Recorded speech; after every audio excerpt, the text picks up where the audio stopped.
The Wheel of Time has 7 Ajahs, unless of course you include the illegitimate Black Ajah, which would make 8. Let's chat about the core principles of each of the Ajahs and the most notable sisters from each Ajah that we've encountered in the Wheel of Time show. Spoilers for the Wheel of Time Season 3. Coming strong out of the gate is the Green Ajah, known as the Battle Ajah. They stand ready for the last battle, and they're the only Ajah known to bond more than one warder. Alana is an iconic and well-loved Green, as was Karini, who we met in Season 1 and briefly saw in Season 3. And we haven't seen her yet in the show, but Cadsuane is an iconic member of the Green Ajah. She's been mentioned several times, and if the Wheel of Time gets picked up, which it should for future seasons, I cannot wait to hear who gets cast as Cadsuane. Of course, we can't forget about the Red Ajah, dedicated to stopping or preventing the dangerous use of the One Power. Basically, they hunt down men who can channel. Contrary to popular belief, not all members of the Red Ajah are Dark Friends, though it definitely seems that way sometimes, possibly thanks to Leandrin and all of her shenanigans. The most notable Red sister at this point is definitely Elaida, because I refuse to acknowledge her elevation to the Amerlin seat, which would remove her Ajah.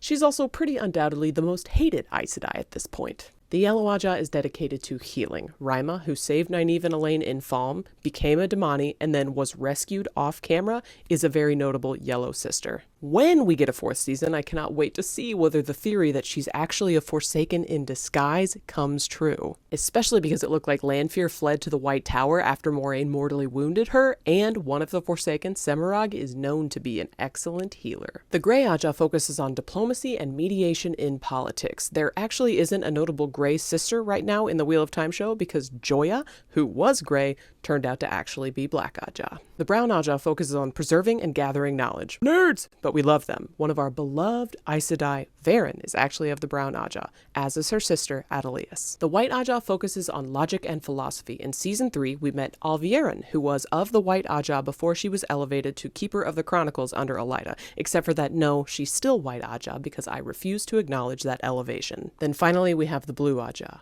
my Ajah, that focuses on causes of righteousness and justice. If you hadn't guessed, my cause right now is to hashtag Save Wat, because the Wheel of Time deserves to have its story told on TV with this cast and this crew. Notable Blue sisters include Lyanna, before she was elevated to Keeper of the Chronicles, Swan, before she was elevated to the Amerlin seat, Shiriam, the Mistress of Novices, and the legend herself, Moraine Sedai. Her cause is to make sure Ran, the Dragon Reborn, gets his hind end to the last battle and wins it. And we'll never get to see her do that on screen unless the Wheel of Time gets picked up and or renewed for multiple more seasons.